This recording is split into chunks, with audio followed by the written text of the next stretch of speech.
Bismillahirrahmanirrahim. Assalamualaikum warahmatullahi wabarakatuh.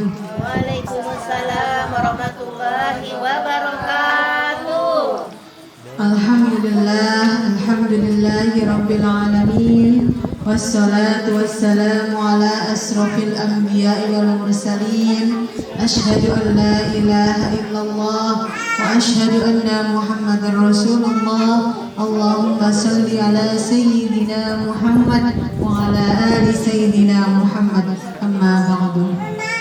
Yang saya hormati ibu-ibu perumahan Komplek BCA. Mudah-mudahan hari ini ibu-ibu menyempatkan waktunya untuk hadir di sini.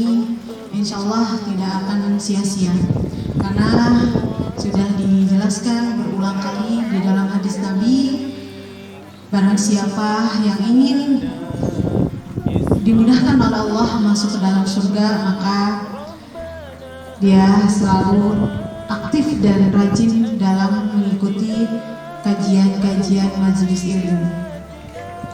Dan mudah-mudahan kita semuanya diberikan ampunan, diberikan rahmat oleh Allah, karena yakin dalam hadis Nabi, orang yang datang ke majelis ilmu itu akan didoakan oleh para malaikat supaya kita semuanya diampuni dosanya oleh Allah Subhanahu wa taala. Pertama-tama marilah kita sama-sama panjatkan puja dan puji syukur kepada Allah yang telah memberikan nikmatnya, terutama nikmat iman, nikmat Islam, nikmat sehat walafiat, sehingga hari ini, sore ini kita semuanya bisa berkumpul di majelis yang insya Allah Allah berkahi. Dan mudah-mudahan semakin hari, semakin bertambah bulan, ibu-ibu yang datang ke majelis ilmu semakin bertambah banyak. Salawat dan salam marilah kita sama-sama limpah curahkan kepada baginda habibina wa syafi'ina wa maulana Muhammad sallallahu alaihi wasallam. Alhamdulillah, sebelum dimulai pengajian tadi sudah beberapa menit membaca Al-Quran. Alhamdulillah, ibu, pahalanya luar biasa. Siapa saja yang membaca Al-Quran, maka satu hurufnya dihitung 10 kebaikan. Tadi berapa ayat yang sudah dibaca? Kalau dihitung, kalau mau hitung silahkan, kalau mau hitung juga nggak apa-apa. Karena satu huruf dari yang kita baca itu 10 kebaikan. Bismillah itu ada berapa huruf, Bu? Ba, sin, mim, alif, lamnya 2, terus jim, ha. Itu ada berapa? Kalau misalkan ada 7 huruf berarti 70 kebaikan. Makanya alhamdulillah sebelum dimulai pengajian tadi sudah sempat membaca Al-Quran. Dan yang biasa menjadi rutinitas juga tadi ditambahkan dengan surat Al-Mulk. Dan siapa saja kata Nabi yang rutin membaca surat Al-Mulk, maka insya Allah nanti di alam barzah akan terbebas dari azab kubur. Selama orang yang rutinitas membaca Al-Mulk itu tidak meninggalkan kewajiban-kewajibannya kepada Allah. Ibu-ibu yang saya hormati, pada sore ini saya akan menyampaikan atau membahas tentang pendidikan anak, karena kemarin belum selesai. Jadi saya akan meneruskan pembahasan tentang pendidikan anak. Jadi ibu-ibu yang dimuliakan Allah, orang tua adalah madrasah pertama untuk anak-anaknya. Makanya di dalam hadis Nabi bahwa seorang suami adalah pemimpin dalam rumah tangganya. Nanti akan dimintai pertanggungjawabannya di hadapan Allah. Seorang istri adalah tugasnya adalah mengurus rumah tangga suaminya dan akan ditanya, akan dimintai pertanggungjawabannya di hadapan Allah. Jadi apalagi seorang anak lebih dekatnya sama ibu atau sama bapak? Sama ibu. Buktinya dilihat sekarang nih. Kalau pengajian pasti anak selalu ada. Dimanapun ibu ke pasar juga pasti ikut. Ya, tapi berbeda dengan bapak. Kalau bapak sudah pergi kemana kerja, pasti anak selalu sama ibu. Makanya ibu itulah yang benar-benar madrasah yang pertama untuk anak-anaknya. Jadi ibu-ibu di sini, insya Allah mudah-mudahan yang dikasih amanah oleh Allah mempunyai keturunan, mudah-mudahan keturunannya itu bisa memberikan maslahat atau manfaat untuk orang tuanya. Amin ya rabbal alamin. Amin ya rabbal alamin. Karena ibu-ibu, ada hadis Nabi yang mengatakan, kata Nabi, ada orang tua yang memiliki anaknya banyak, tapi kata Nabi itu mandul. Kenapa? Karena anaknya semuanya bermaksiat kepada Allah. Jadi, kalaupun anaknya baru 1 atau 2, tapi dididik menjadi anak yang solih dan solihah, insya Allah itu bisa memberikan manfaat untuk kedua orang tuanya, baik di dunia maupun di akhirat. Jadi, ibu-ibu, kemarin saya akan melanjutkan bahwa mendidik anak itu, hal-hal yang perlu diperhatikan adalah mendidik anak itu dengan sabar dan baik, dengan lemah lembut, supaya anak itu bisa mengenal Allah dan mengenal Rasulullah dan mencintai Allah juga mencintai Rasulullah dan menjadikan Rasulullah sebagai teladan. Jadi sabar Bu kalau mendidik anak ya, karena memang ya anak itu ada fase-fasenya. Makanya di sini harus memahami betul fase-fase anak 0 sampai 5. Ada yang mengatakan sampai 7 tahun itu masa-masa keemasan. 0 sampai 5 tahun itu masa-masa keemasan Bu. Makanya anak jangan sampai mendengarkan atau melihat sesuatu yang negatif. Ya Bu. Jadi anak-anak jangan sampai mendengarkan atau melihat sesuatu yang negatif. Karena umur 0 sampai 5 tahun itu golden age. Jadi masa-masa keemasan, anak itu apa yang dilihat, apa yang didengar itu langsung masuk ke dalam otaknya dan langsung ditiru. Benar nggak Bu? Benar nggak? Jadi anak itu kalau orang tuanya ngomong yang buruk pasti ngikutin. Kalau orang tuanya ngomong yang baik pasti diikutin. Itu masa-masa golden age atau masa-masa keemasan. Disitulah kesempatan ibu-ibu bagaimana caranya biar anak ini di masa-masa keemasan ini diisi dengan kebaikan dan perkataan atau ditontonin hal-hal yang baik. Supaya nanti perkembangan anaknya tidak hanya menjadi anak yang pintar saja, tapi juga anak yang solihah. Atau kalau anaknya laki-laki, anak yang soleh. Ibu-ibu yang dimuliakan Allah, yang kedua adalah pada usia 2 sampai 5 tahun itu kita ajarkan kepada mereka kalimat-kalimat yang baik. Kita ajarkan anak-anak untuk membaca Al-Quran. Kita ajarkan anak-anak untuk membaca kalimat tasbih. Kita ajarkan anak-anak untuk membaca kalimat tahmid, takbir, kalimat tahlil, kalimat istighfar. Jadi kita kalimat-kalimat Allah itu kita ajarkan kepada anak. Makanya para ulama dulu itu umurnya masih belia, umur 7 tahun Imam Syafi'i kalau nggak salah hafal Quran. Jadi imam-imam dulu tuh banyak yang hafal Qurannya di usia muda. Itu ya Bu. Jadi memang masa-masa golden age ini ibu-ibu benar-benar memberikan pendidikan kepada anak, tapi dengan cara yang baik Bu. Kita harus tahu memahami psikologis anak. Anak itu kan masa-masanya itu waktunya main biasanya, sukanya main. Disitulah kita jangan larang anak untuk main, tapi boleh main asalkan ada waktunya. Ada waktu main, ada waktu istirahat, dan diberikan pemahaman kepada anak bahwa waktunya main-main, waktunya istirahat, waktunya belajar. Dibiasakan dari dini Bu. Kalau udah besar dibiasainnya agak susah Bu.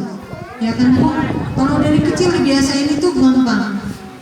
Tapi dibiasainnya tidak lebih mudah lagi, dibiasainnya adalah dengan keteladanan Bu. Karena keteladanan itu biasanya yang mudah ditiru oleh anak-anak. Karena kalau diomongin anak itu susah, tapi kalau ibunya memberikan contohnya pakai mukena mau salat anak juga ribut pengen sholat, ya nggak Bu? Iya, makanya keteladanan itu biasanya lebih mengena daripada cuma ngomongin aja, tapi contoh itu lebih mudah diikuti oleh anak-anak. Dan yang ketiga adalah perhatikan juga sholatnya Bu. Perhatikan sholatnya. Anak-anak itu kita ajarin, jadi kita suruh sholat itu di usia 7 tahun. Anak-anak ibu-ibu udah ada yang umur 7 tahun?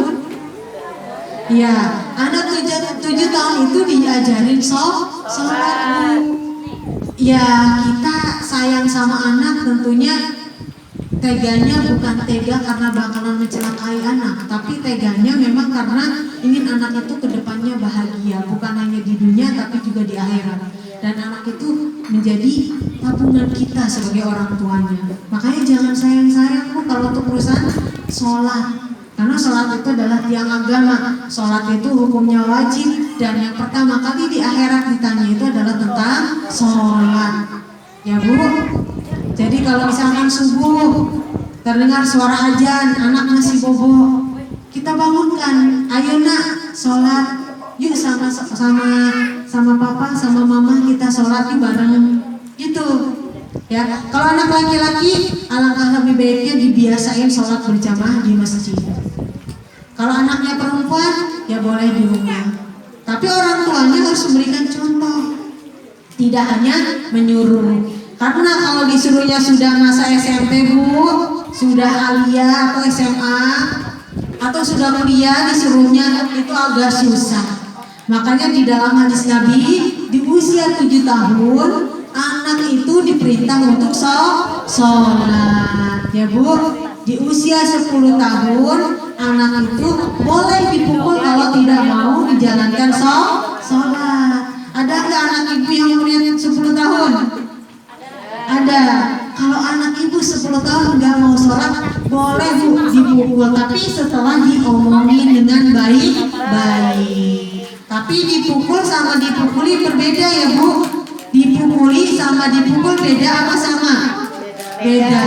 Dipukul tapi tidak untuk menyakiti atau sampai membuat lebam, itu tidak boleh. Dipukul sebagai tanda peringatan kepada anak bahwa kamu harus sholat. Jadi itu ya Bu, yang perlu diperhatikan. Mendidik anak itu harus sabar, dengan baik, dan harus perhatikan juga masa-masa usianya. Masa usia 0 sampai 5 tahun itu masa-masa keemasan. Maka disitulah ibu-ibu sebaiknya memberikan atau menanamkan nilai-nilai kebaikan, gitu ya Bu. Terus yang selanjutnya adalah yang keempat adalah perhatian orang tua kepada anaknya juga dalam hal akhlaknya, ya Bu. Jadi akhlaknya itu juga kita perhatikan. Dan ibu-ibu tentu orang tuanya juga ketika mendidik anak harus lebih tahu ya Bu. Kadang-kadang kita makna sholat sendiri juga, apa sih makna sholat sendiri Bu? Apa sih Allah memerintahkan sholat kepada hambanya untuk apa gitu? Makanya di hadis Nabi juga ada hadis riwayat Ahmad, barang siapa yang menjalankan sholat maka Allah akan memberikan petunjuk, cahaya dan keselamatan nanti di akhirat. Dan barang siapa yang meninggalkan sholat maka dia tidak akan mendapat petunjuk, cahaya dan keselamatan. Bahkan di akhirat nanti orang yang meninggalkan sholat itu dikumpulkan bersama Qarun, Fir'aun, Haman dan Ubay bin Khalaf. Yang mereka itu semuanya dijamin masuk ke dalam neraka dengan abadi. Itu Bu, orang yang meninggalkan sholat itu ancamannya sangat besar. Makanya ibu harus pahami betul kenapa sih kita harus sholat. Sedang sholat itu juga harus tepat waktu. Ada keterangannya di dalam hadis, apa amal yang paling utama katanya. Yang pertama adalah berbakti kepada orang tuanya, dan yang kedua adalah sholat tepat waktu. Itu salah satunya. Amalan yang paling utama adalah sholat 5 waktu, tapi tepat waktu. Kadang-kadang zuhur jam 12, tapi sholatnya jam 2. Itu termasuk orang yang sudah melalaikan sholat.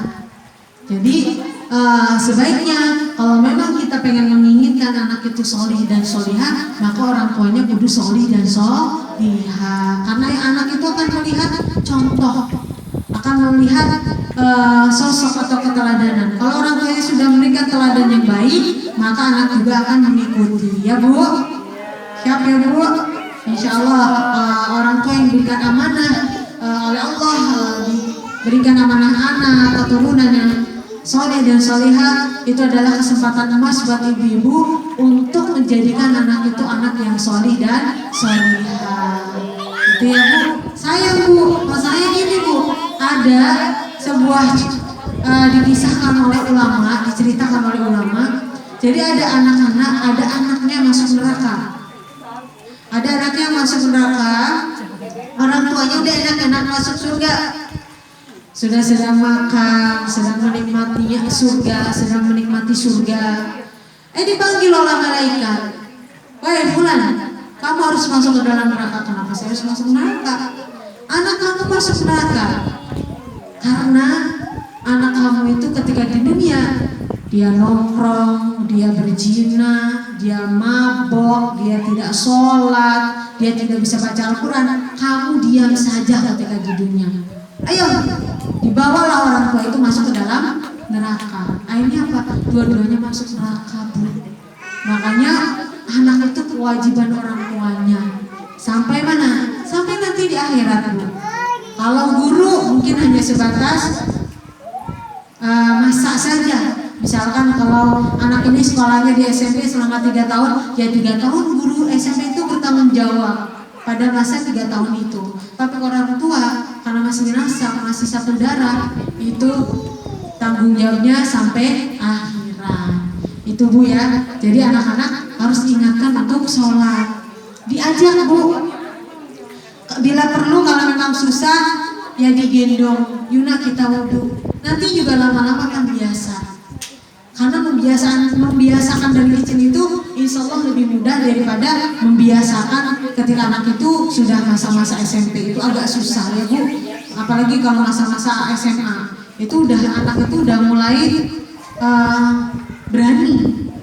Kalau sudah terbiasa, kalau sudah dibiasakan dari kecilnya adalah untuk sholat insya Allah ya Bu. Jadi tadi yang keempat adalah perhatian orang tua kepada anaknya dalam hal akhlaknya. Anak juga diajarkan untuk jujur, ya. Anak juga diajarkan untuk disiplin. Anak juga diajarkan untuk bertanggung jawab. Anak juga diajarkan untuk menunaikan amanahnya Bu ya. Kadang-kadang tanpa disadari, nah kamu jangan nangis. Nanti kalau nggak nangis, nanti mama beliin es krim di Indomaret gitu. Udah berhenti nangisnya. Mana yuk beli es krim, udah nanti aja gitu. Itu juga termasuk mengajar tanpa disadari. Memang tidak ada niat untuk mengajari, tanpa disadari anak itu akan menilai, mama saya bohong gitu. Hal sekecil apapun itu benar-benar anak itu jangan sampai kita berbohong ya. Jadi itu Bu, jadi anak itu akan menilai. Anak itu orang tua harus benar-benar hati-hati memberikan contoh atau berperilaku di depan anak-anaknya. Dan selanjutnya yang kelima adalah perhatikan teman pergaulan anaknya Bu. Jadi teman anak ini siapa? Mungkin kalau masih kecil mah belum mengerti ya Bu. Teman nanti ada masa-masanya. Jadi anak ini nanti akan berteman sama siapa? Kalau anak itu berteman sama yang biasa nongkrong, nanti anak kita juga akan ikut suka nongkrong. Kalau anak kita berteman sama orang yang suka mabok, nanti juga anak kita juga akan terbawa mabok. Kalau anak kita berteman sama anak yang suka bolos sekolahnya, yang tidak serius sekolahnya, hanya karena pengen dapat ijazah saja, sehingga yang penting mah dapat ijazah, sekolah mah ya udahlah gitu, bolos aja, nanti akan terbawa. Jadi seorang bergantung pada agama temannya. Makanya ada hadis Nabi yang mengatakan seorang itu bergantung pada pada temannya. Jadi seorang itu bergantung pada agama temannya. Jadi kalau misalkan temannya agamanya baik, maka anak kita juga akan terbawa baik, Bu ya. Gitu. Jadi perhatikan temannya, jangan sampai seorang tua masa bodoh, lah terserahlah anak saya mau main sama siapa, yang penting mah ayahnya pulang gitu. Jangan begitu, Bu. Perhatikan betul, karena akan mengaruh banget. Kalau anak kita berteman sama orang yang suka, maaf ya, suka pacaran, nanti anak kita akan ke bawah nggak, Bu ya. Jadi nanti kalau anak kita berteman sama orang yang ya tadi suka nongkrong ke mall yang nggak ada kebutuhan apa-apa, ke mallnya cuma mau nongkrong, itu nanti anak kita akan terbawa walaupun tadinya itu sholatnya rajin. Atau punya teman yang kalau sholat tidak pernah sholat, semaunya sholat paling maghrib sampai isya, itu pasti akan ke bawah. Kalaupun anak kita di rumah rajin sholatnya, makanya perhatikan temannya, ya Bu, karena ya temannya itu akan berpengaruh pada agama anak kita nanti gitu ya. Terus yang selanjutnya adalah berdoa kepada Allah pada waktu-waktu yang mustajab, ya Bu. Kita harus banyak berdoa kepada Allah. Waktu-waktu mustajab itu kapan, Bu? Waktu-waktu mustajab itu pas azan ya, ya, pas hujan. Terus waktu-waktu mustajab dalam berdoa antara iqomah ya, mau sholat, apalagi sepertiga malam, iya itu doanya mustajab. Terus apa lagi, Bu? Waktu dalam keadaan sujud itu juga mustajab. Apalagi, Bu? Waktu dalam keadaan mau buka puasa, iya itu doanya mustajab. Ya, apalagi, Bu? Di padang Arafah. Ya mudah-mudahan nanti kita semuanya diizinkan oleh Allah untuk pergi haji ke Baitullah. Ya, jadi di sana juga banyak doa-doa yang mustajab. Tapi ibu-ibu, kalau udah tahu waktu-waktu mustajab, maka kita yang pertama dan utama doakan diri kita dulu, orang tua kita, diri kita termasuk keluarga kita, anak-anak kita, suami kita. Makanya jangan pernah tinggal doa ya, Bu. Doa yang pertama minta pengampunan, Bu, yang paling utama dulu ya, minta pengampunan dari Allah gitu. Sudah sering dibaca ya, Bu, doanya Rabbighfirli wa liwalidayya wa limasyayyikhina wa li jami'il muslimin wal muslimat wal mu'minin wal mu'minat al-ahya'i minhum wal amwat bi rahmatika ya arhamar rahimin. Jadi kita minta kepada Allah, ya ampuni dosaku, dosa kedua orang tuaku, dosa kaum muslimin dan muslimat, kaum mukminin dan mukminat, baik yang masih hidup maupun yang sudah mati. Dan kita mendoakan diri kita, keluarga kita, juga seluruh kaum muslimin atau kaum yang beriman kepada Allah. Ibu-ibu yang dimuliakan Allah, jadi selanjutnya adalah anak-anak itu perlu, anak-anak itu kalau sudah usia 6 ke atas dibiasakan ya, kalau memang ibunya siap dan anaknya siap, boleh usia 5 tahun anak itu dibiasakan untuk mandiri, tidur sendiri ya, Bu. Jangan tidur sekamar sama orang tuanya, khawatir ya, Bu.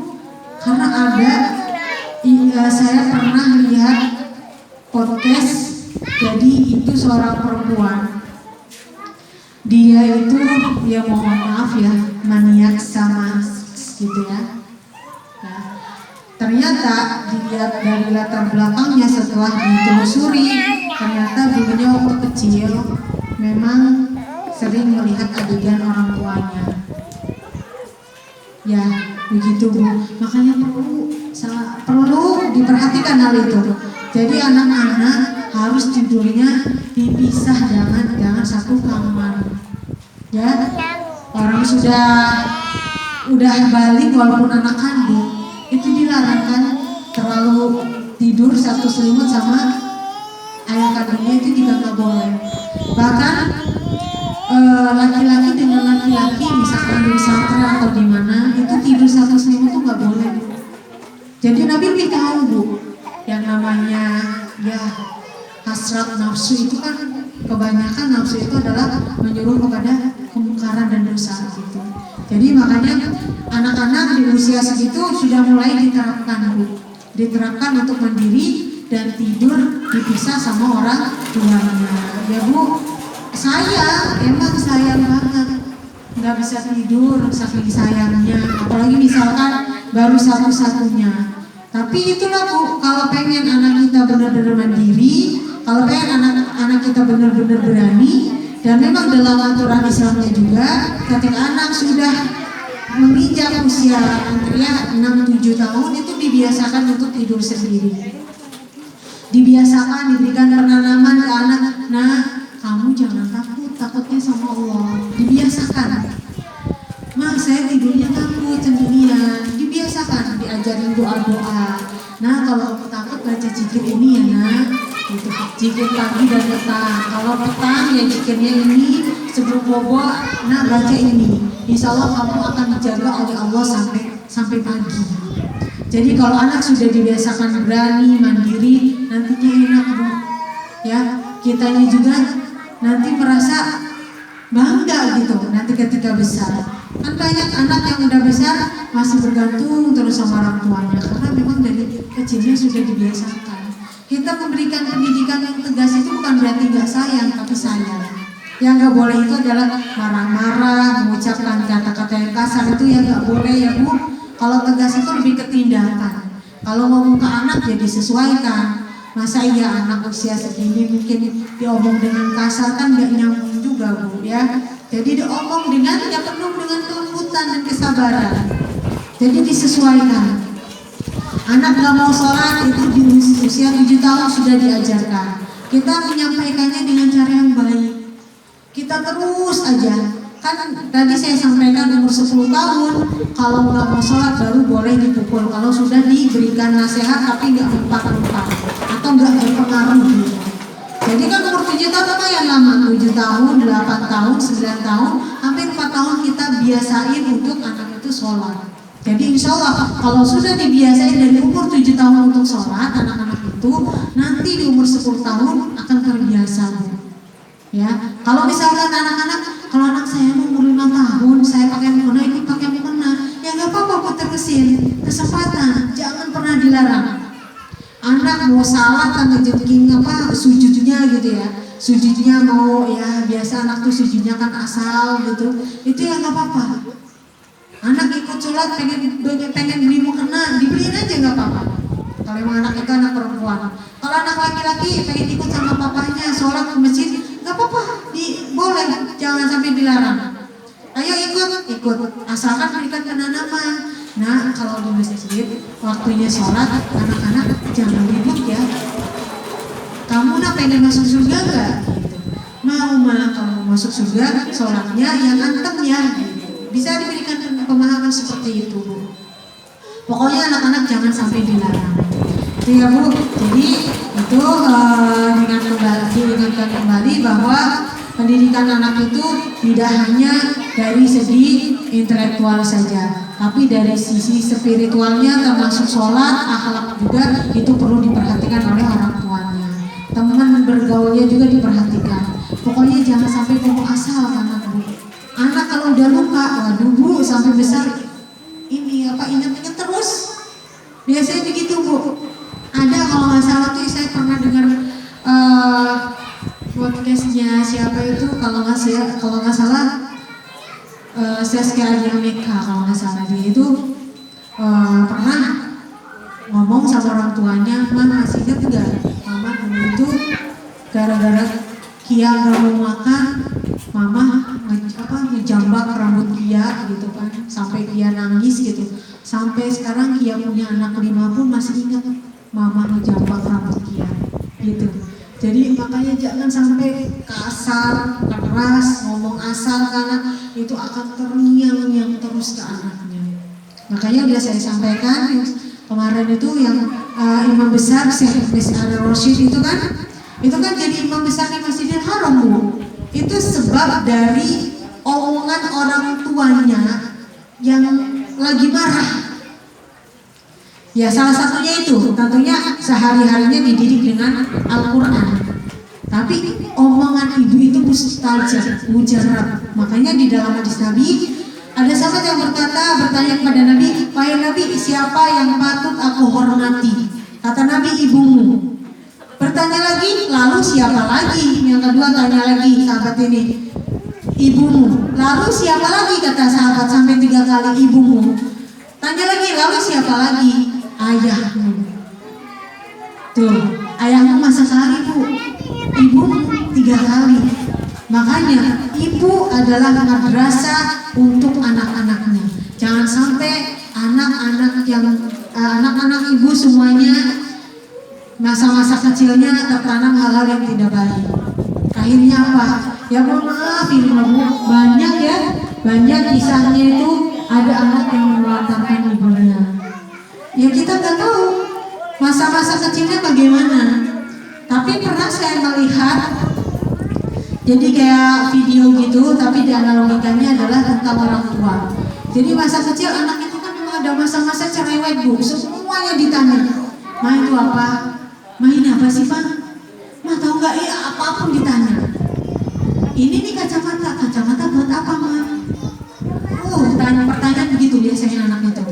Orang tua jangan sampai nyuekin, apalagi marah. "Kamu ini cerewet amat." Aduh jangan bu, ya itu akan merusak perkembangan anaknya. Ya, jadi kalau misalkan nanya itu apa lampu? "Oh lampu bercahaya." Dijelaskan. "Sudah nak, nanti tanyanya ya, nanti mama jawab." Jangan dimarahin. Kalau mama ibunya lagi sibuk, lagi masak, nanti mama masak dulu, nanti kita ngobrol lagi. Jadi kalau anak sudah terbiasa dekat dengan orang tuanya, ibunya terutama sering ngobrol, nanti ibu kalau sudah tua mau ngobrol sama anak, seberapapun sibuknya anak pasti diladenin. Secara mental, psikologis, secara emosional itu benar-benar harus ditanamkan dari sekarang. Makanya kalau kita pengen tidak dicueki ketika masa tua, maka ketika anak kecil, anak nanya apa saja jangan dicuekin. Bahkan masalah pelajaran di sekolahnya juga harus diperhatikan bu, ya bu. Jadi anak-anak misalkan kalau masih TK, "Nah hari ini kamu belajar apa?" gitu, harus ditanya, jangan cuek gitu. Karena pendidikan itu yang paling pertama yang akan bertanggung jawab di hadapan Allah adalah orang tuanya, baru kedua gurunya. Makanya anak-anak kalau habis pulang dari TK nih bu, kalau anaknya masih TK ditanya, "Hari ini hafalan doa apa nak?" gitu. "Doa moti di rumah." "Coba mama dengerin." Begitu bu. Jangan anak itu hubungannya akan semakin dekat kepada ibunya. Anak-anak merasa diperhatikan. "Oh iya mama, tadi adik mah hafal mah, dapat reward dari ibu guru, dapat permen 1. Oh iya anak mama solid, pintar." Itu perlu bu, pujian perlu ya. Tapi ingat jangan berlebihan. Pujian perlu, tapi makian tidak perlu. Misalkan anak ketika di sekolah, nah gimana? Udah hafal belum doanya kemarin PR itu dari ibu guru?" "Belum hafal mah." Jangan sampai ngomong kamu tuh bodoh, jangan sampai ya bu. Karena ketika kita ngomong bodoh ke anak, nanti anak itu bakalan beneran bodoh. Karena nanti anak itu pesimis. Ya coba sih anak, ada karakter anak ketika lomba aja mungkin ya, lomba apalah biasa 17-an atau apa. Kalau anak-anak usia TK itu atau usia kelas 1 SD itu kalau misalkan gak dapat hadiah, itu dia ngerasa ini apa sih, sedih. Kalau kita kan biasa aja, misalkan ibu-ibu lomba makan kerupuk nggak dapat juga biasa aja. Tapi kalau anak-anak sedih bu, nggak bahkan termasuk ponakan saya gitu tuh. Nagih ke uminya, "Umi, ini hadiahnya mana?" Padahal nggak dapat. Akhirnya dikasih hadiahnya sama umi, tapi dikasih sama bu gurunya. "Bu guru dikasih ya ke anak saya," begitu. Karena gitu anak itu pesimis. Makanya jangan sampai diomongin asal, selalu dimotivasi. "Ya anak sabar, anak mama ini cerdas cerdas, pintar. Kalau belum hafal, ayo mama ajarin lagi terus, jangan pernah berhenti. Begitu sebagai orang tua. Bukan hanya masa TK saja Bu, masa SD juga sama, masa SMP juga sama Bu, masa SMA juga sama. Ibu jangan cuek. Mentang-mentang sudah SMP udah besar ini, udah balik, udah begitu Bu. Ibu coba kalau nggak diperhatiin sama suami ibu, gimana? Coba Bu, ruwet ya Bu, ruwet. Iya, lah anak itu sampai kapanpun, bahkan ketika nanti ibu punya cucu, anak sudah menikah, diperhatiin itu pasti senang. Misalkan anak kita sudah punya anak, kita sudah punya cucu, anak kita diperhatiin, nah kamunya udah makan belum, sini makan di rumah mama, lagi banyak makanan nih. Seneng gak anak digituin sama orang tuanya, walaupun udah gede, udah punya anak juga? Seneng gak Bu? Seneng. Apalagi masa-masa SMP, SMA, masa kuliah pun itu perlu diperhatikan. Ya Bu, gak usah jauh-jauh. Orang nggak, kalau perhatian mah nggak harus anak-anak gitu, atau nggak harus yang anak-anak atau besar gitu. Tapi memang sampai liang lahat mungkin ya perhatiannya perlu ya Bu. Ya enggak, kadang-kadang nenek-nenek gitu punya anak, sudah punya cucu, anaknya nggak datang, lebaran nggak datang, gimana perasaannya? Sedih lah, terasa jadi perhatiin gitu. Makanya memperhatikan anak itu sangat penting Bu ya. Jadi masa SMP pun juga sama. Nah, kamu belajarnya apa hari ini? Sekarang saya belajar matematika mah, alhamdulillah. Oh gitu. Jadi anak itu curhat apapun Bu, ibu jangan menutup diri. Kalau misalkan, saya tuh suka sama itu tahu gitu. Misalkan itu pun harus diperhatikan, karena kan masa-masa puber itu pasti masa-masa jatuh cinta, tinggal diarahkan. Ya nggak apa-apa nak gitu. Tapi ingat ya, jatuh cinta boleh, tapi Allah melarang untuk pacaran ya.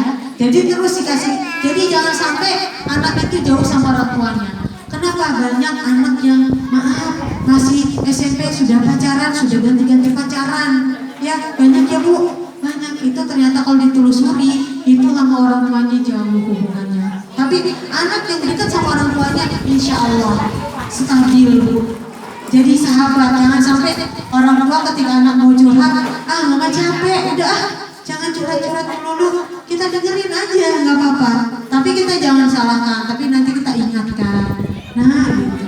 Terus sekarang juga banyak malah orang tua ketika anaknya berkencan dengan pacarnya malah dibolehin. Gitu. Itu perlu diperhatikan. Makanya perhatian itu sangat penting ya Bu. Lah misalkan kita lagi sakit, ditengok sama tetangga kita, gimana perasaannya Bu? Seneng kan? Apalagi yang memperhatikan adalah satu darah, satu nasab yang memperhatikan gitu. Makanya anak-anak nih, mumpung masih belum menikah, kalau sudah menikah, paling kita perhatiannya nggak bisa full ya Bu, karena ada suami. Kalau misalkan suami ada istri yang memperhatikan, paling kita memperhatikan sekedarnya saja. Kalau sudah menikah, mumpung belum menikah, perhatian betul sama anak. Sering mengucapkan kata-kata positif. Nah, mama sayang banget sama kamu nak, gitu. Itu akan membekas di otak dan hatinya. Dia nanti kalau misalkan punya pasangan hidup, dia tinggal jauh dari orang tuanya, dia pasti akan selalu ingat ibu sama bapaknya. Itu penting Bu. Makanya jangan sampai berpikir lah seorang perempuan mah ujung-ujungnya dapur sumur kasur, jadi ya udahlah gitu. Kita mah nggak usah belajar lagi. Belajar kan terus Bu. Mau belajar itu mau langsung ke dunia lembaga pendidikan, atau belajar ini datang sering ke majelis ilmu juga itu termasuk belajar. Jadi jangan pernah berhenti belajar sebagai orang tua. Kenapa? Kita pengen anak ini menjadi anak yang cerdas, anak yang pintar, anak yang berguna bagi nusa dan bangsa, anak yang bakal berguna untuk agama juga, anak yang hebat di masyarakat, di dunia. Masa iya ditanya mendidiknya salah-salah nih Bu? Nah gitu, makanya ada itu yang bilang katanya sebenarnya kita meneruskan pendidikan sampai ke perguruan tinggi ya, karena memang kita seorang ibu adalah madrasah yang pertama untuk anak-anak. Tapi nggak mesti ke lembaga pendidikan, Bu. Jadi majelis-majelis ilmu tuh banyak. Alhamdulillah di sini kan rutin ya, Bu. Seminggu sekali pengajian. Nanti minggu depan dengan Pak Ustadz siapa pengajian, itu juga majelis ilmu. Makanya semangat terus untuk mengkaji ilmu. Di luar daripada majelis, misalkan di YouTube, di IG, itu kan banyak kita mendengarkan bagaimana sih pendidikan anak yang terbaik. Karena mungkin saya di sini menyampaikan belum lengkap, silakan nanti lihat di YouTube. Banyak ustadz-ustadz yang menyampaikan tentang pendidikan anak, supaya anak kita ini menjadi penyejuk mata hati kita, Bu, bukan menjadi neraka mata hati kita, Bu. Kalau penyejuk mata dan hati kita kan berarti bahagia ya punya anak itu. Bahagianya bukan hanya pas masa kecil, lagi lucu-lucunya, ini masih nurut nih, kemanapun diajak sama ibunya mau. Berbeda nanti kalau sudah masa-masa SMP, SMA. Makanya sekarang masih kecil, mumpung masih kecil, kita berikan pemahaman dan penanaman nilai-nilai yang baik ya, Bu. Nantinya akan madorot ke badan kita. Kalau kita menanamkan hal yang buruk ke anak, anak itu juga akan menanamkan hal buruk kepada kita. Kalau kita perhatian kepada anak, anak juga nanti akan perhatian kepada kita. Kalau kita benar-benar menjadi sahabat untuk anak, sahabat ngobrol, sahabat curhat, nanti juga kita kalau sudah tua, anak itu akan selalu standby kalau ibunya mau curhat. Makanya itu ya, Bu, jangan pernah ngomong kasar ke anak, sekalipun anak itu nakal, tapi jangan sampai dibiarin. Karena kalau dibiarin anak masuk neraka, orang tua juga ikut masuk ke dalam neraka. Makanya Allah berfirman, "Qu anfusakum wa ahlikum naro." Jagalah dirimu dan keluargamu dari api neraka. Jadi kita sholat, anak ya harus sholat. Kita berjilbab menutup aurat, anak juga dibiasain untuk menutup aurat sejak dini. Biar nanti ketika sudah balik, anak itu suruh pakai kerudungnya nggak berat. Kalau nggak biasa, nah sana kalau mau orang pakai kerudung, pasti anak itu, ih panas mama. Kenapa? Karena tidak terbiasa. Padahal wanita di neraka itu paling banyak penghuninya, Bu. Waktu Nabi Isra Mi'raj itu diperlihatkan. Kata Nabi, kenapa wahai Jibril? Neraka paling banyak penghuninya wanita. Karena wanita itu di dunianya ada yang digantung rambutnya. Itu adalah wanita yang di dunianya tidak menutup auratnya. Ya, Bu, sholatnya rajin, baca Al-Qurannya rajin, itu dapat pahala betul. Tapi ada yang cacat, apa? Dia tidak menutup auratnya. Kelihatan rambutnya dengan laki-laki yang bukan mahram, itu juga dosa. Kalau setiap hari dosanya semakin hari makin numpuk. Makanya kewajiban seorang muslimah, orang tua juga harus pahami. Supaya apa? Supaya nanti mendidik anaknya juga lebih baik dan lebih siap gitu. Ya, Bu, mungkin itu saja yang dapat saya sampaikan. Ini cukup panjang. Kalau memang ibu-ibu mau menanyakan hal-hal yang mungkin belum dimengerti pada materi hari ini, nanti silahkan bertanya. Tapi sebelumnya saya akan tutup dulu dengan apa? Wassalamualaikum warahmatullahi wabarakatuh.